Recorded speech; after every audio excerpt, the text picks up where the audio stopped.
Trở vào đâu? Hôm nay thì anh em chúng tôi sẽ đưa cả đại gia đình đi để đi nướng gà và để cho các cụ nó có những cái trải nghiệm và có những suy nghĩ mới. Và các bạn xem tiếp hành trình của chúng mình nhé.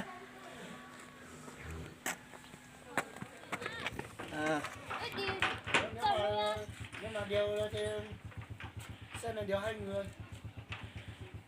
Xe này đeo người, xe này đeo 2 người. Xe này điều 2 người.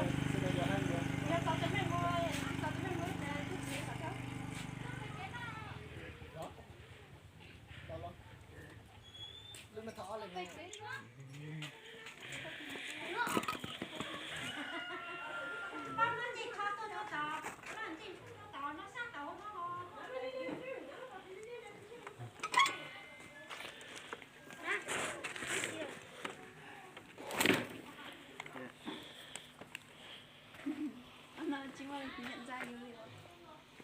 Cái ít từ lõ rồi. Cô, này chuyện. Xì xe à?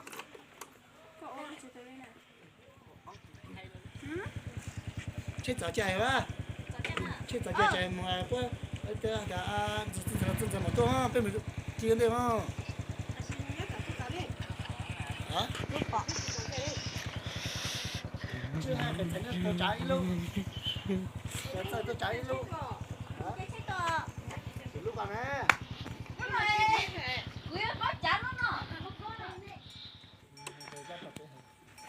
Từ linh mà linh. Cũng thao cao, chúng tôi thao cao.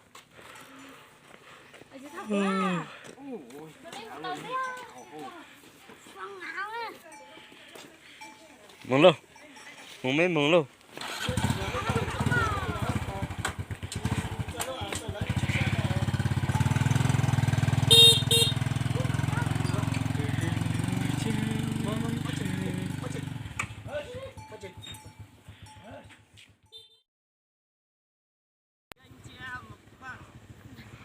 Hôm nay thì anh em chúng tôi sẽ review về cái điểm du lịch của Hàm Mông nhá. Vâng, và hôm nay chúng tôi sẽ tiện đây chúng tôi sẽ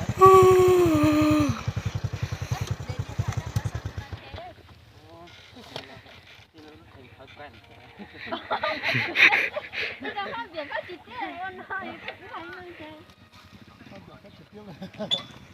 Tưởng đang phát trực tiếp xong rồi cứ điểm du lịch đi nướng gà rồi. Nhìn là nó nướng. Em á, con lấy đây.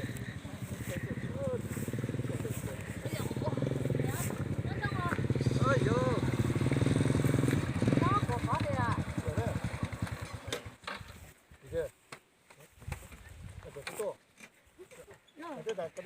Đến rồi. Ê, hôm nay có gái xinh nhá. Đấy. Hello, trai đẹp đây. Bỏ khẩu trang ra. Ôi anh Sinh à. Bỏ khẩu trang ra rồi nói cái gì này. Đấy. Vâng. Em đây.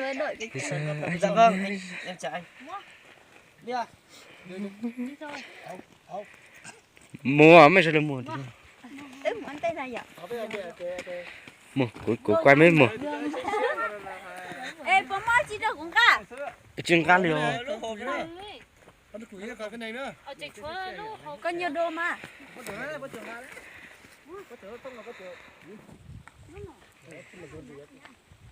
Nhà này nó có xí là có trường đó rồi. Tao đi.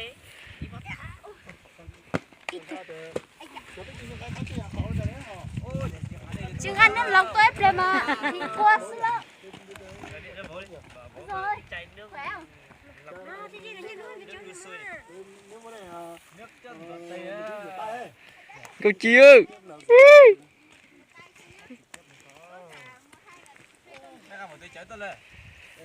Ô tô. Ô tô còn thiếu không? Đây thấy chưa? Chạm chưa? Đấy.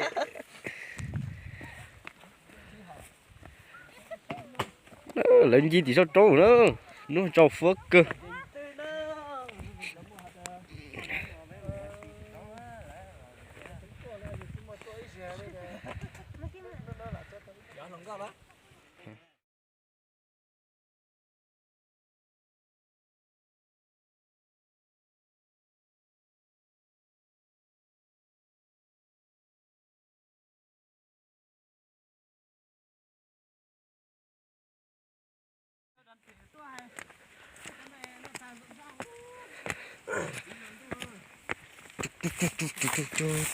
Họ tìm mà sinh tôi khơi kỹ rồi.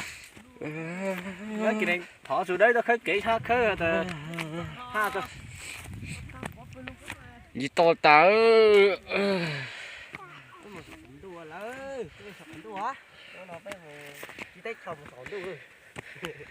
Trông mình sẽ trông gì nữa hả? Mình sẽ trông gì không?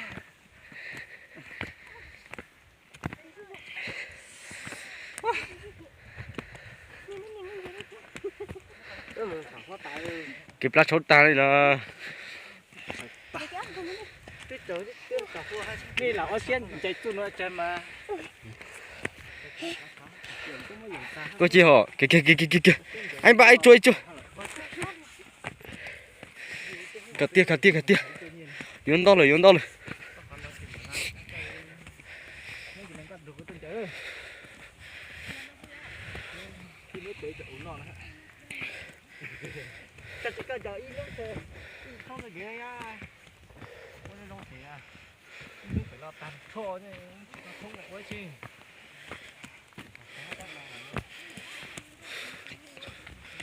tập lời nữa.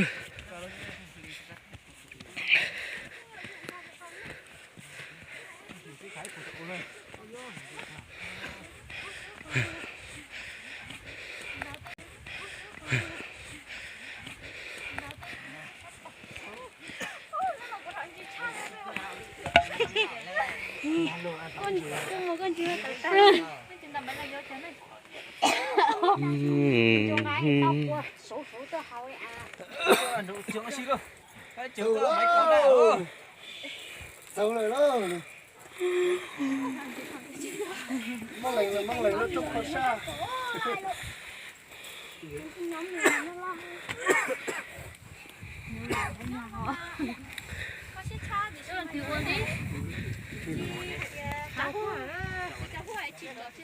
Nó sẽ khá đây hả chúng làm có tay bọc có tổ có cho hả cái liên đang cảnh to có to hơn cái tập chỉ thấy một cái tập cái điểm cái tập chỉ thấy mà thế có thể chọn nó to nó sao không cần sao thì nó cũng được lên nó có mặt trong thì nó sẽ chắc chắn là không thấy mà nó cũng có thì nó Được có mấy tên này là ảo nhất lại đẹp hơn. Tên này Cái này sẽ được. Chút chân rông á. ôi cho nên tôi trúng rau này. Của tao sẽ có hay. Tao đây tao. Lúc tao định thừa. nó đang sưởi à Người ta nhắn cái chọn đi không.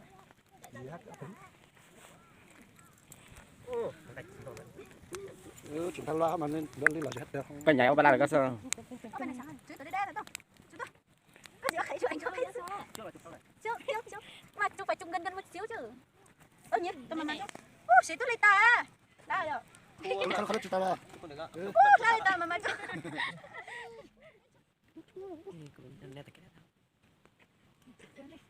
Có lúc kênh YouTube này nhưng mà phải chờ đây.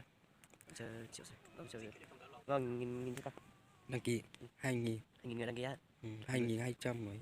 Lo cho tao, lo nhiêu tao. Nó còn thiếu máy 300 giờ xem thôi. 300 giờ xem. Hình như nó giờ là chúng tao đủ giờ xem người đăng ký trên Thường.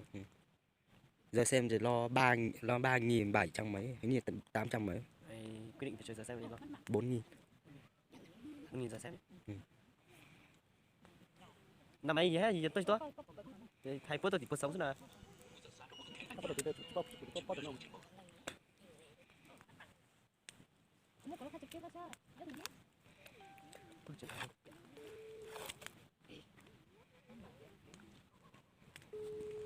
Tôi thì có sống đây à. Đây con. Chú shit. Tôi biết đồ này bay sao điện thoại mình nhỉ.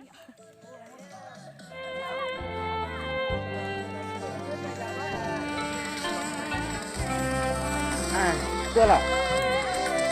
Mấy cái gì? Cô là. Cô nói mà.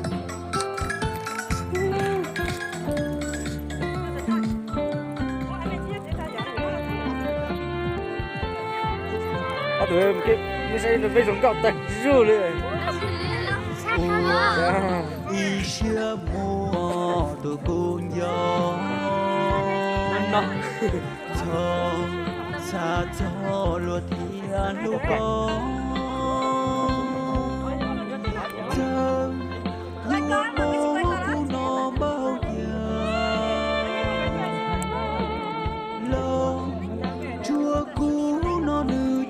đua ông mua mùa lo chỉ qua cha ua y xưa mùa tụ cô nương cho kê nu ya ta đó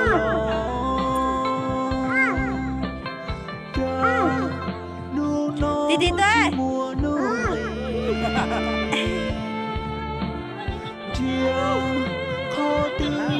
Xinh gái.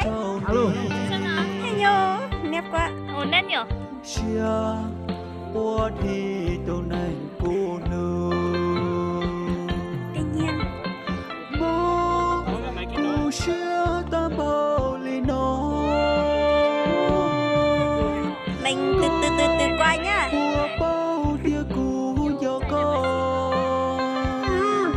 Đây là cái thằng Phong Ngáo Idol nha.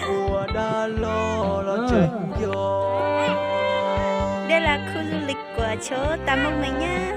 Do có một cho thầu tư ua y xia mùa tụ cô nương vì cô plua thiết chỉ tao có ba do mũ do trâu lư tiền thơ thiết đó lu cò đùa nó giờ cô chua có tua cô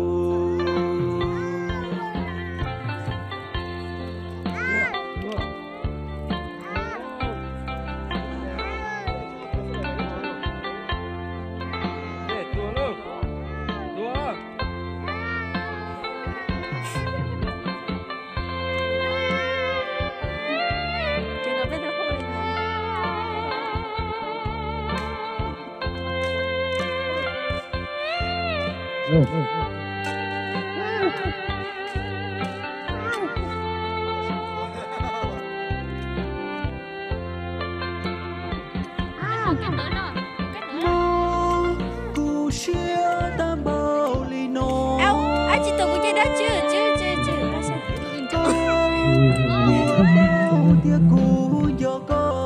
Chị ta tổng quay mình à. Chúng tôi cũng mất. Đã lo chuyện gió. Ai giờ? Hello. Do có một gió thầu tư. Y xia mùa cụ lành mùa. Vì cụ plua thiết chỉ tao có. Cho tao chỉ mình cho có xe này po. Tua thao thiếu cho lu cò đùa.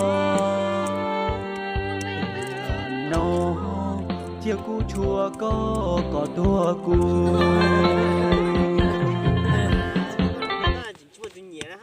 Ê có chịu khổ cô đấy. Cô muốn ra hả? Chủ tôi xe tầm mà nó chán.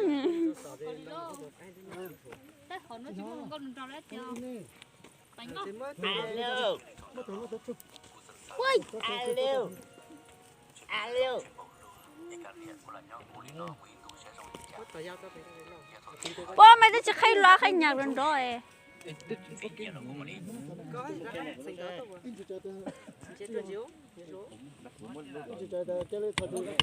Qua video chứ mà nhặt lên. Đừng chia sẻ nó phải là số tạ.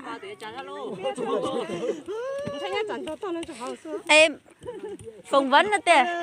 Đất rồi, phỏng vấn từng người một nhá. Ok. Phỏng vấn cả đây. Chứ. Hello, nó nhất là của nó mà của nó sẽ thấp lại rồi nên để nhiều không có ý sao thế nè sao nó giờ thay sao của tôi đó là cái này nó là có mấy hỗ trợ cũng đây hết trước có xin mua bữa tao lần chờ chị tao mua hay đi khi tao mua thằng con chị mua bây giờ siêu à quá cũng mua này gọi siêu rồi ê chừng bữa chỉ cần tới rồi nè chỉ cần lo nhấp bị chơi ra nhấp bị ta xé ra đang phỏng vấn nhá có cho tàu này nè của ơi phỏng vấn nhớ chưa có mấy hỗ trợ cũng biết của nữa mờ cho mờ đi chú luôn liền giá thôi đó ê cho mờ ní cho chúng cả rồi ô của tôi phổ bộ này cho anh ta từ đầu cam đấy bỏi được mấy phổ mấy gì nòng cú này ê con bây giờ siêu à cậu theo nhau đó là li ta bị siêu á ê còn đó lắm cho nó lớp 12 nữa cuối cấp á tôi nói bên là cái gì cho ê bữa tao muốn thằng cò tao thằng cò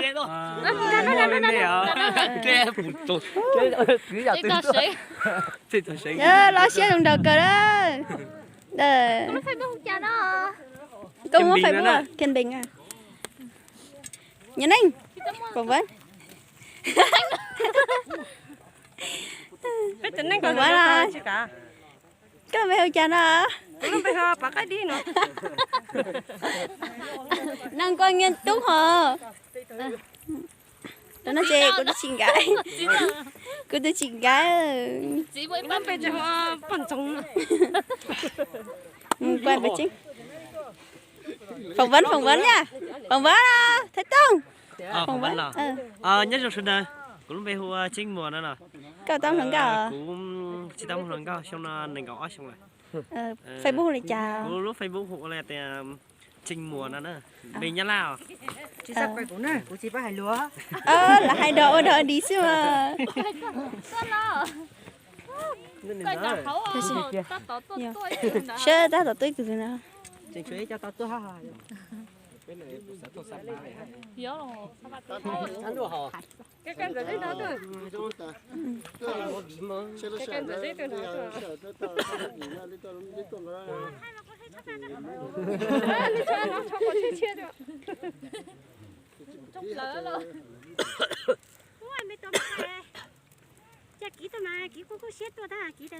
Nó có gì cái gì tôi nè.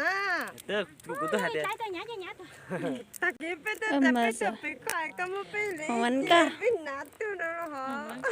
nhớ sao nhớ rồi có mấy hỗ trợ của bác cô nè có mấy giờ sao à muốn còn chi sao à có cần đã khó từ cần tới đã xin tay nè và tao lần trời chị ta mua Facebook huli trà Facebook huli trà đó để em mong hành rốt mà tên nước phơi xong cái đi về của thị ly phỏng vấn nó thật phỏng vấn đó cho con rồi nhớ sao à có mấy hơi chán à sinh nó anh có nhớ được à nhớ tầm mua có phải chạy xong rồi cũng cả sáng xong là đi mua cái gì em vừa tao tên luôn à cô vô lắm rồi mua cả mua mê nó có lúc nít phê không chán à cô mẹ rằng thí sinh lớn nít phải rằng thí sinh đó ô chán á nhớ sao à nhớ sao à câu chán à câu chán à của phòng nè có giờ sẽ muốn nói chuyện mùa lấy từ sang vào thu phá của nó bảo thu phá của nó đó ô chán á còn vấn đề nói cái chuyện đó nhớ sao à Coi sao đâm á.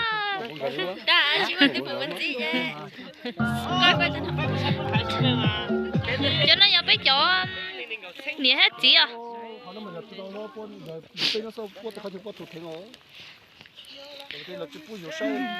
Tập bên mà không có run trâu nhiệt chế nhưng không có run trâu giả theo á. Đó là tên đó là FA cho Như giống xe cờ đi theo.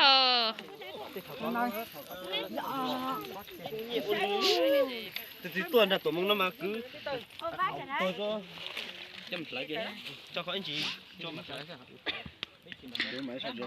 chị chỉ kiến này rất là tròn chuẩn tao hả? giờ chỉ muốn Giờ tua mà Chị hủi mà. chỉ mua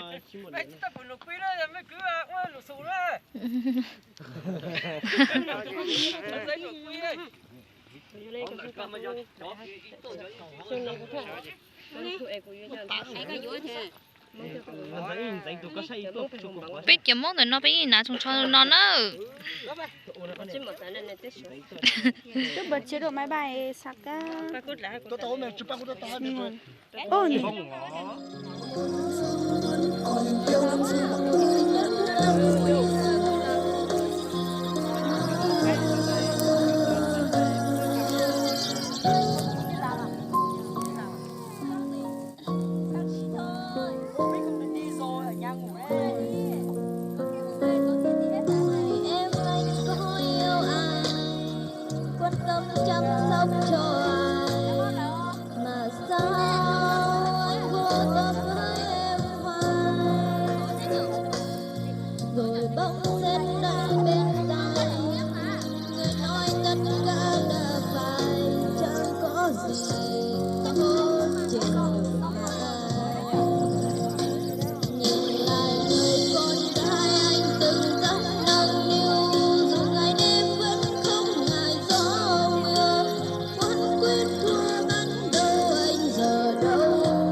Lên đây bắt đầu, bây giờ bắt đầu vào mưa ở đây. Rượu bè đây này, bày hết rồi nhá.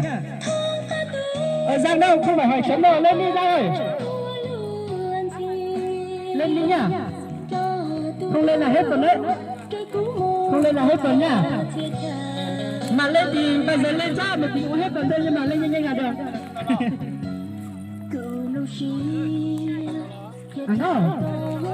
Anh đó tụi kia. Các chị tôi đấy gì ta hả? Chị chụp quả dâu nó nó có chị sẵn đi làm đồ chú. Hôm nay đi làm gì thế? Không biết đâu nhá. Anh nhắn đi không biết đâu nhá. Đóng cái đâu đấy?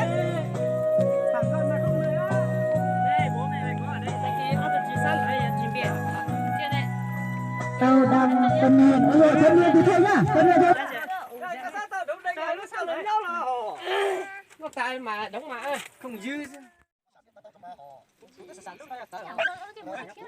Nó nhìn mà tiếp theo chúng ta. Các bạn thẳng ha đến nhá. Thẳng ha lên. Mình rất là vui mình like hết. Mà mình cười nhá, cười ha nhá. Ok chưa? Ok thì bắt đầu bấm nhá. Ô.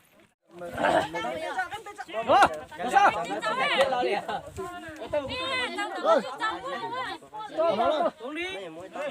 2 3 Ơi, ba. Nhóm chỉ chơi bằng gì đâu. Lấy chưa? Ôi, ta phát biểu rồi. Tôi luôn là đâu. Lâu. Đây là ta xuống chiếc này tôi lại. Cho xem đây là tôi chơi tôi chỉ chơi cái tôi chỉ cho cái con cái chơi cái gì là gì á. Cái hào tông luôn nè. Nó ta chỉ kinh này mà chơi cái tao mà chơi cái gì à. Mong mong một chút. Xin cho nhỉ cho nhục cái hào gì.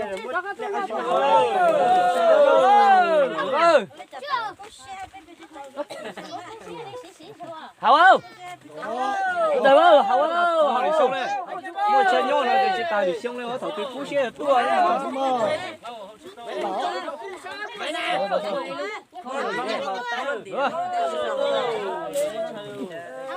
Hào lâu. Hào lâu, hào lâu. Mà xuống đây, xe đây, chào xe đây. Đây tao nó hàng. chút là chút số mà số nó chơi bây giờ tao Chế à? Tổng cái chế luôn. Tôi mà sầu chế. một là một số rất nhiều Xong mà biết con thủ cái đó, mà biết cháu ít tuổi. Cháu tính con bà, con gì nữa ha mà. xong mà nhà ông bao chứ mà xong mà bây tao mở mà bây phải ngay từ mấy mà trước kia ít chảo đây rồi Yêu cũng bảo dùng qua thế là mình có luôn.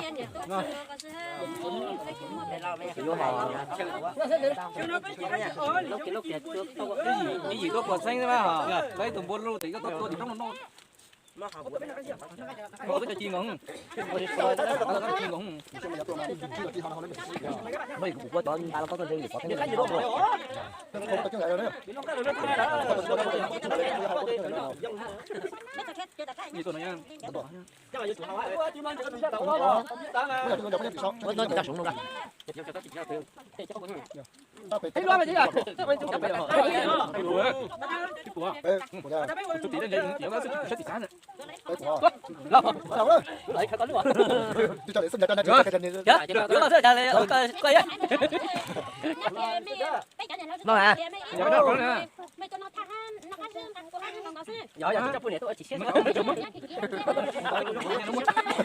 Chỉ mới từ dừng thôi.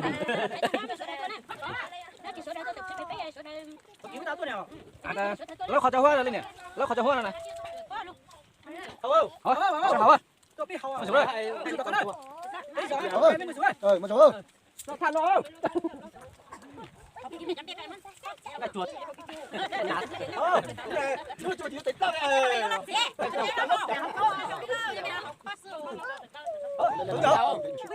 Hầu à? Cái khá.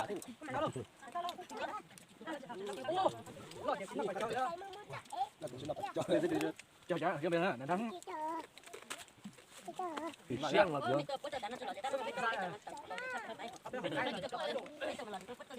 mà cho nó trồng mình trồng một số này sinh không có đi nhỏ sự một chút kiểu có rồi chúng mua cho con này đó Quá thì sử dụng qua để lo. đưa xe ta trung thiện đưa xe Sang chanh. sang chanh Nó mà chúng lên mà sang chanh là gì dùng đưa xe xả lên. Nó ở bên nó cũ. đó bây giờ có tầm mới nè Có lúc ta sống. Ta mà ta sống nó sắp ta tìm ra rồi dùng. Để lắm à. Trả lại. cứ cho dọc cái xe hỏi bà tâm là trời là trời hai bà ơi tôi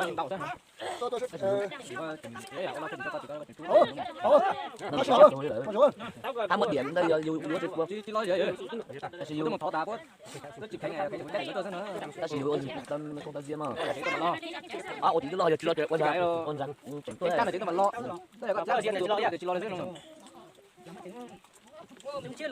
nó mà thứ ba ta chỉ cho máy nổ mà máy nổ trên máy nổ ở trên nước là cái motor tôi chơi gặp lò trên máy Cơ ê. thì trong cái mẫu chỉ họ có ôn lại mua chỉ là của mình ta máy cũng luôn chưa tích thấy Cái chạy. Có chỉ xe luôn coi đây nè. Là mò. Là bé hỏi nó chỉ số tự trọng luôn.